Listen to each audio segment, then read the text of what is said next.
Sebenarnya saya sudah pensiun dari politik, tapi for you, saya siap turun gunung.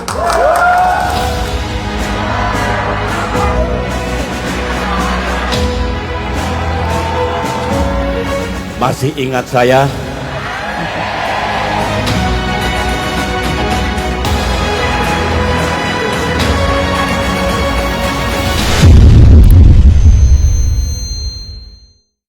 Selamat malam dan selamat datang. Kami ucapkan kepada Ketua Majelis Tinggi Partai Demokrat dan juga Presiden Republik Indonesia ke-6, Bapak Susilo Bambang Yudhoyono, dan juga Ketua Umum Partai Demokrat, Bapak Agus Harimurti Yudhoyono.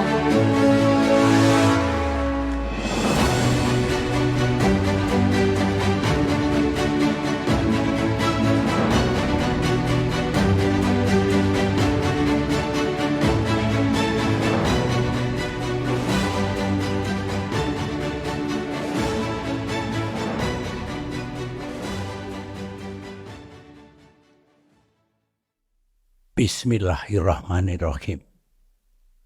Assalamualaikum warahmatullahi wabarakatuh. Salam sejahtera untuk kita semua. Shalom, Om Swastiastu, Namo Buddhaya, salam kebajikan. Saudara-saudara rakyat Indonesia yang saya cintai, hadirin sekalian yang saya muliakan. Saat ini, dunia dan negara kita berada dalam penggal sejarah yang penting dan menentukan. Penggal sejarah yang akan menentukan nasib dan masa depan kita. Tahun ini, 2024, dunia akan melakukan perhelatan demokrasi yang terbesar dalam sejarah. 2 miliar manusia di lebih dari 50 negara akan memilih pemimpin nasional dan anggota parlemennya. 3 negara demokrasi terbesar, India, Amerika Serikat, dan Indonesia, juga ikut di dalamnya. Pasca pemilihan umum tahun ini, diperkirakan landscape politik global yang baru akan terbentuk. Mudah-mudahan tidak justru menimbulkan hal-hal yang lebih buruk. Ingat, saat ini dunia kita penuh dengan permasalahan, risiko, dan ketidakpastian. Geopolitik dan keamanan internasional makin memburuk. Perekonomian dunia makin sering mengalami goncangan, serta krisis iklim dan lingkungan makin mengancam keselamatan bumi kita. Karenanya, tidak salah jika di sana-sini muncul harapan besar. Harapan agar hasil pemilihan umum di puluhan negara itu bisa mendatangkan kebaikan bagi dunia. Harapan seperti itu juga muncul dengan kuatnya di negeri kita. Rakyat Indonesia berharap setelah pemilu ini nasib dan masa depannya lebih baik, bukan sebaliknya. Rakyat berharap 5 tahun mendatang negaranya makin maju, makin damai, makin adil, dan makin sejahtera.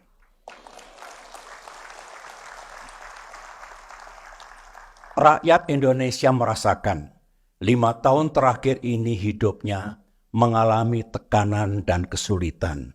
Bukan hanya akibat pandemi COVID-19, tetapi juga karena ekonomi yang melambat dan tingkat kesejahteraan yang menurun. Karenanya, rakyat menaruh harapan yang sangat besar kepada pemimpin bangsa yang baru, dan juga kepada para wakilnya di DPR dan DPD nanti. Dalam kaitan ini, saya ingin menyadarkan kita semua bahwa pemilu ini bukanlah tujuan akhir.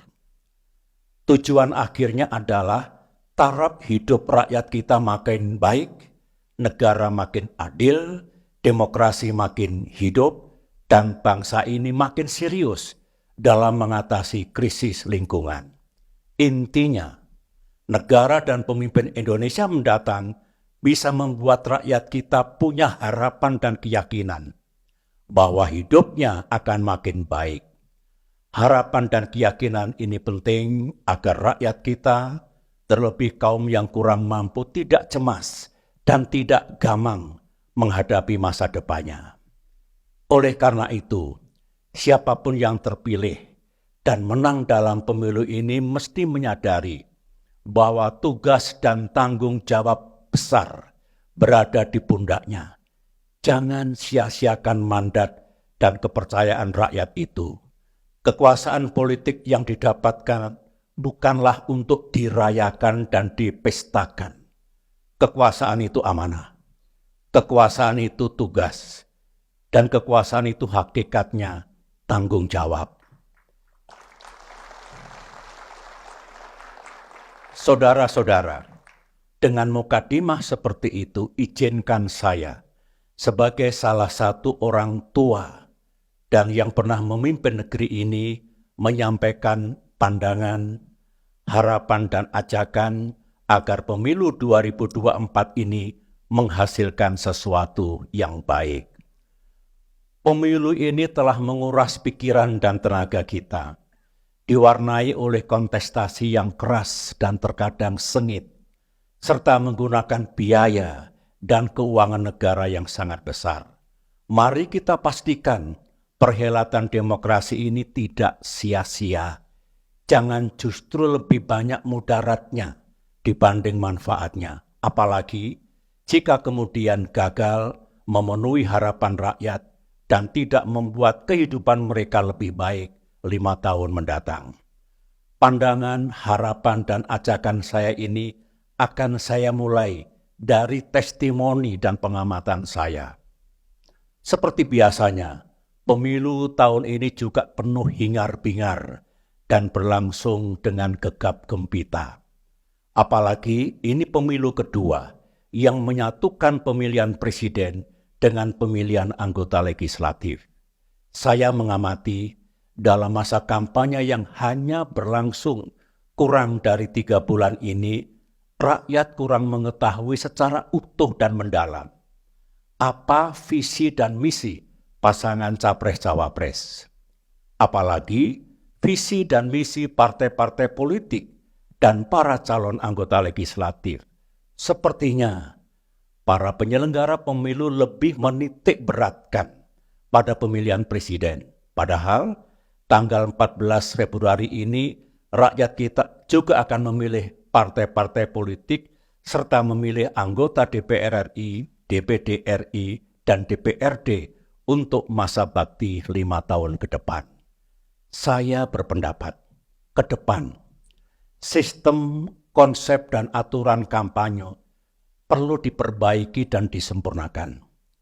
Format dan tata cara debat capres-cawapres juga perlu diperbaiki agar rakyat makin mengetahui secara utuh apa solusi dan kebijakan konkret para capres-cawapres untuk mengatasi masalah dan memajukan Indonesia 5 tahun ke depan. Kita sering mendengar kata-kata, jangan salah memilih pemimpin. Semestinya juga jangan salah memilih wakil-wakil rakyat di parlemen. Juga jangan salah memilih partai-partai politik. Ini semua mesti diterjemahkan dalam sistem dan aturan pemilu yang tepat.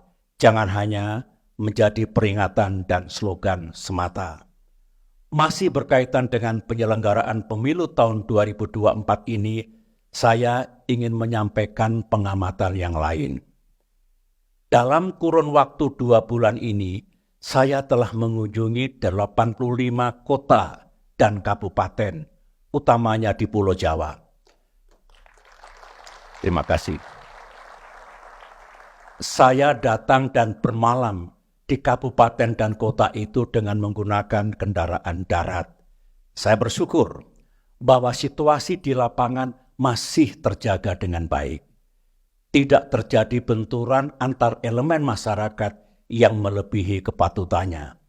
Benturan politik yang keras dan sering sengit di Jakarta sejauh ini tidak mengalir secara fisik ke daerah. Tentu ini berita baik. Semoga ini menunjukkan bahwa rakyat kita makin matang dalam berdemokrasi. Satu-satunya catatan yang saya miliki adalah berkaitan dengan keamanan alat peraga kampanye yang digelar di berbagai pelosok tanah air. Saya kembali bersyukur melihat billboard, baliho, dan bendera partai yang dipasang di berbagai tempat yang umumnya tetap terjaga. Tidak terjadi perusakan atau penghilangan oleh pihak yang tidak bertanggung jawab.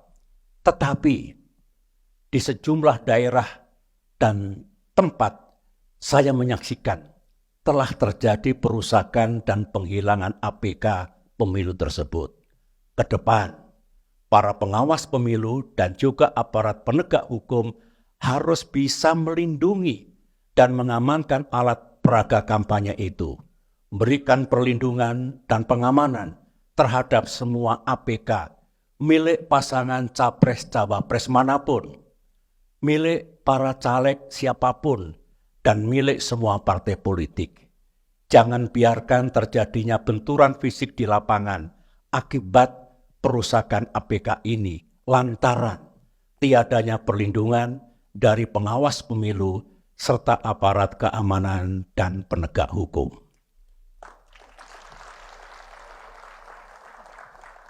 Masih berkaitan dengan pelaksanaan pemilu tahun 2024 ini, ada satu hal yang mengusik hati dan pikiran saya. Di penghujung masa kampanye saat ini, muncul gerakan dan pernyataan kritis dari kalangan kampus. Di berbagai daerah, sejumlah rektor, guru besar, dan mahasiswa menyuarakan pentingnya pemilu yang damai, jujur, dan adil. Secara implisit, mereka khawatir jika pemilihan umum tahun 2024 ini tidak berlangsung secara damai, secara jujur, dan secara adil. Sementara itu juga ada pernyataan politik yang lebih jauh lagi, seperti kalau pilpres hanya berlangsung satu putaran, berarti itu curang. Ditambahkan lagi, kalau pilpresnya curang, kita tidak akan menerima. Dan negara siap-siap chaos. Situasi ini tidak terjadi di 4 pemilu sebelumnya. Karenanya, melalui mimbar ini, saya ingin menyampaikan pandangan saya. Pandangan dari seorang yang tidak pernah absen dalam 20 tahun pemilu di era reformasi dan demokratisasi. Baik ketika saya berada di dalam ranah kekuasaan maupun ketika berada di luar ranah kekuasaan. Pendapat saya, menuduh apalagi memastikan bahwa pilpres ini pasti curang dan karenanya hasilnya pasti akan ditolak, tentulah berlebihan.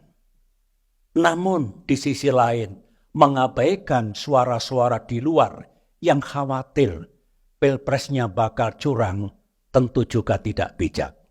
Begini jalan pikiran saya.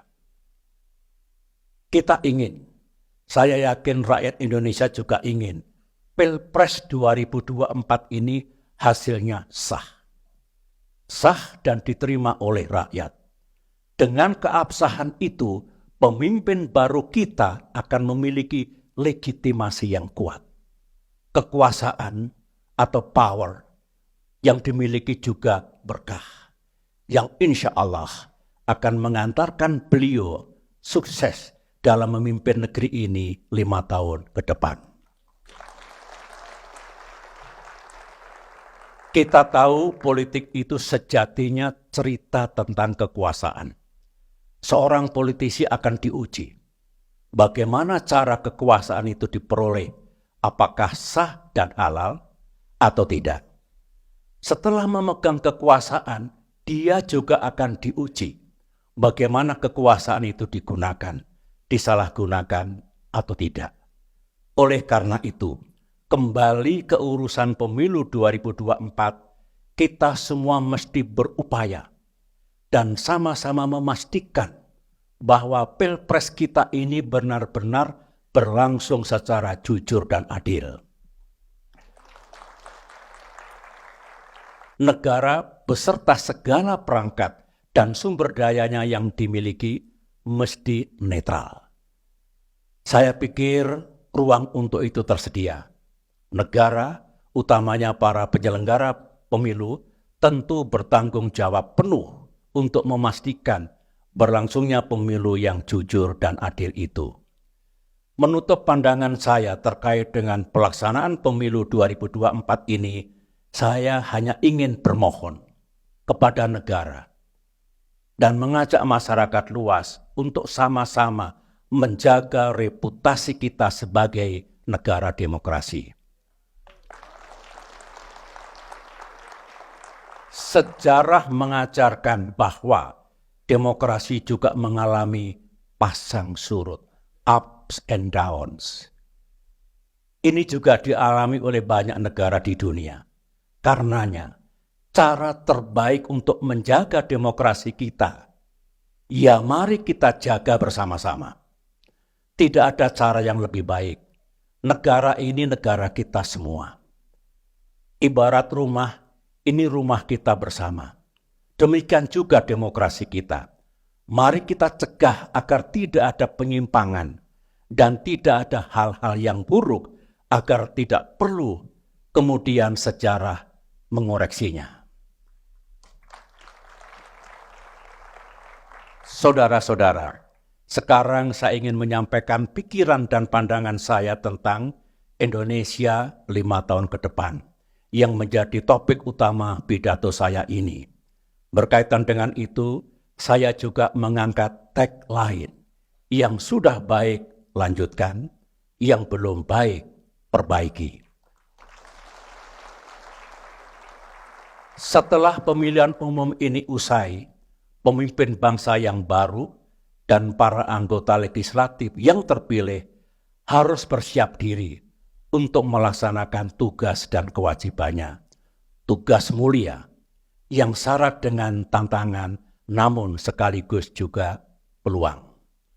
Menyimak percakapan di forum internasional, termasuk yang dibicarakan di World Economic Forum, Davos, kita tahu bahwa dunia dan kawasan Asia tidak selalu cerah. Di sana-sini muncul permasalahan dan risiko baru yang akan berpengaruh kepada Indonesia. Geopolitik dan keamanan internasional makin memburuk dengan meluasnya konflik dan peperangan di Timur Tengah. Situasi keamanan di kawasan Asia, utamanya Asia Timur yang bersentuhan langsung dengan Asia Tenggara, juga makin memanas. Akibatnya, ekonomi global juga mengalami kerentanan dan risiko baru yang pasti akan berdampak pada ekonomi Indonesia. Singkatnya, ekonomi Indonesia 5 tahun ke depan tidak selalu mudah. Padahal, kalau saya menyimak janji-janji pasangan Capres-Cawapres, dibutuhkan pertumbuhan ekonomi dan pendapatan negara yang jauh lebih tinggi. Kalau tidak, rencana indah itu tidak bisa diwujudkan. Pada saat ini, pertumbuhan ekonomi kita masih tertekan. Dan ruang fiskal atau anggaran negara belum kuat benar. Beban utang Indonesia juga makin tinggi. Belum pemerintah harus menyiapkan dana untuk melanjutkan proyek-proyek besar dari pemerintahan sekarang. Kalau saya berbicara seperti ini bukan berarti saya pesimistik. Bukan. Saya hanya ingin realistis. Saya tetap berpendapat bahwa seberat apapun permasalahan bangsa di masa depan, selalu ada jalan untuk mengatasinya. Harapan saya kepada pemimpin pemerintahan dan anggota legislatif mendatang, pikirkan dan rencanakan bagaimana cara meningkatkan pertumbuhan ekonomi dan kesejahteraan rakyat yang menjadi harapan kita semua. Tentu rencana yang benar-benar realistis dan bisa dicapai, achievable. Waktu masih tersedia, dan saya yakin itu bisa dilakukan. Ajak dan libatkan mereka yang memiliki pengetahuan, kecakapan, dan pengalaman tentang itu. Ke depan kita harus lebih bersatu. Tinggalkan sekat-sekat politik dan ideologis yang sering membelenggu kita. Ingat, loyalty to my party ends when loyalty to my country begins. Secara lebih luas, maknanya adalah kita harus mengutamakan kepentingan bangsa dan negara ketimbang kepentingan partai politik ataupun golongan. Kerasnya kontestasi dalam pemilihan presiden tahun ini janganlah menjadi penghalang untuk mewujudkan kepentingan bersama itu. Saudara-saudara, saya masih akan bicara tentang Indonesia 5 tahun ke depan dengan semangat, sekali lagi, yang sudah baik lanjutkan, yang belum baik perbaiki. Namun, kini saya ingin bicara dalam kapasitas saya yang lain, yaitu sebagai sesepuh Partai Demokrat. Sebagaimana saudara-saudara ketahui, sebagai peserta pemilu legislatif, Partai Demokrat juga memiliki kewajiban untuk menyampaikan visi, misi, dan agenda perjuangan 5 tahun ke depan. Intinya, apa saja yang hendak dikontribusikan oleh Partai Demokrat ke depan, baik melalui lembaga legislatif maupun lembaga eksekutif, baik pada tingkat pusat maupun daerah. Perjuangan Partai Demokrat senantiasa bertumbuh pada idealisme, etika, dan nilai kebajikan dalam berpolitik. Demokrat memandang masa depan sebagai tanggung jawab, sebagai tugas, dan juga sebagai medan perjuangan untuk memenuhi harapan rakyat. Sebenarnya di berbagai kesempatan, Ketua Umum Partai Demokrat Agus Harimurti Yudhoyono, AHY, telah menyampaikan agenda perjuangan Demokrat 5 tahun ke depan secara gamblang, realistis, dan komprehensif. Termasuk pidato di forum town hall meeting di Bandung, Yogyakarta, dan Jakarta. Malam ini, sebagai sesepuh Partai Demokrat, saya hanya ingin menggarisbawahi apa yang telah disampaikan oleh AHY tersebut. Partai Demokrat berpendapat bahwa dari segala agenda dan prioritas untuk Indonesia 5 tahun ke depan, prioritas puncaknya adalah meningkatkan kesejahteraan rakyat. Lebih fokus lagi pada penciptaan lapangan kerja, job creation. Logikanya, jika rakyat dapat pekerjaan, maka dia akan punya penghasilan. Jika dia punya penghasilan, pasti dia punya daya beli untuk mencukupi kebutuhan sehari-harinya. Lapangan kerja akan tersedia lebih banyak lagi kalau ekonomi kita tumbuh makin tinggi. Jadi, jalan menuju penciptaan lapangan pekerjaan adalah pertumbuhan ekonomi, economic growth. Inilah yang utama, pertumbuhan ekonomi dan lapangan kerja, growth and job. Namun, dalam memperjuangkan pertumbuhan ekonomi dan kesejahteraan rakyat tersebut, Partai Demokrat memahami ada agenda kebangsaan lain yang harus diperjuangkan. Ke depan di negeri ini, hukum dan keadilan harus makin tegak. Demokrasi dan kebebasan harus makin mekar. Dan lingkungan hidup harus makin dijaga. Maknanya, ke depan ekonomi dan kesejahteraan rakyat makin meningkat tanpa menimbulkan ketidakadilan, tanpa mematikan demokrasi dan kebebasan rakyat, dan tanpa merusak lingkungan. Ingat, kita telah mematahkan mitos masa lampau yang puluhan tahun membelenggu kita. Dulu, seolah kita harus memilih salah satu, pembangunan ekonomi atau demokrasi. Dulu kita harus memilih stabilitas keamanan atau kebebasan. Alhamdulillah, ketika saya memimpin Indonesia selama 10 tahun dulu, dengan dukungan penuh Partai Demokrat, bangsa Indonesia telah berhasil mematahkan mitos itu. Ekonomi dan kesejahteraan meningkat tanpa memandulkan demokrasi. Stabilitas dan keamanan nasional terjaga tanpa menutup ruang kebebasan rakyat. Artinya, kita bisa mendapatkan semuanya. Tidak ada yang perlu kita korbankan. Inilah agenda perjuangan Partai Demokrat 5 tahun ke depan. Jika saudara-saudara rakyat Indonesia merasa cocok dan bersetuju, mari berjuang bersama Partai Demokrat.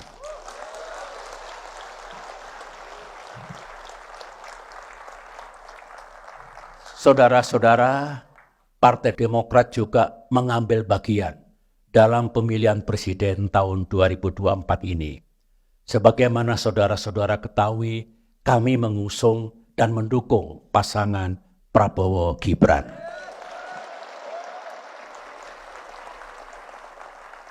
Dukungan ini tentu berangkat dari alasan, keyakinan, dan harapan. Sebelum secara resmi Partai Demokrat mendeklarasikan dukungan kepada Bapak Prabowo Subianto pada tanggal 21 September 2023 di Jakarta yang lalu, kami telah melakukan serangkaian diskusi yang mendalam.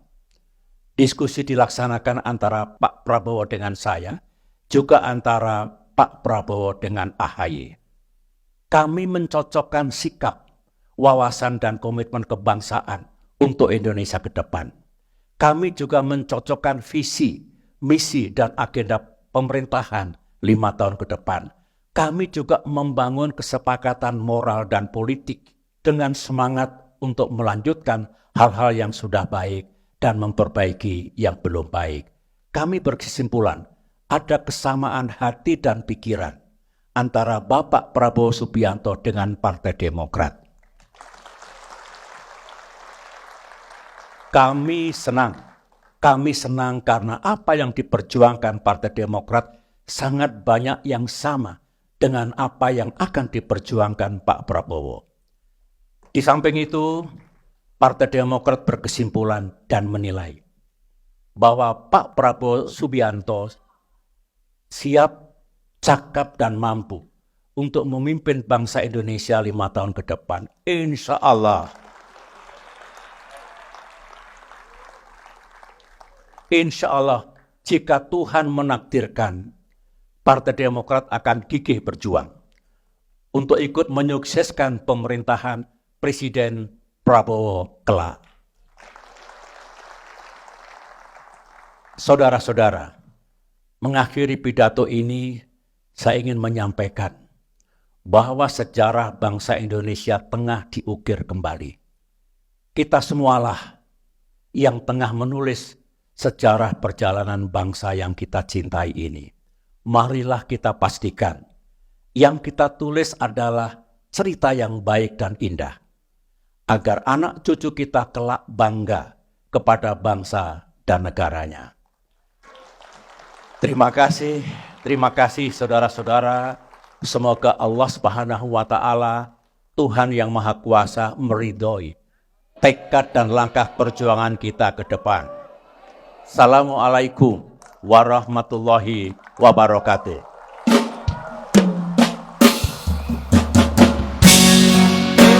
Baik di sini, rumah kita sendiri, segala nikmat dan anugerah kekuasaan, semuanya ada di sini.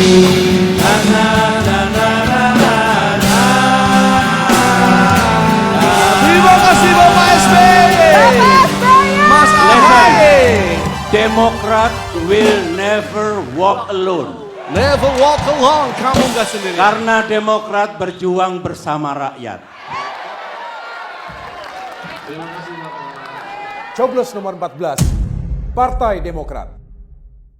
Yang sudah baik, lanjutkan. Yang belum baik, perbaiki. Demokrat!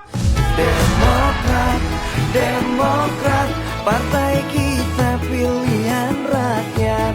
Demokrat, Demokrat, selalu ada bersama rakyat. Selalu ada bersama rakyat. Partai Demokrat, pilihan rakyat. Coblos 14, Partai Demokrat.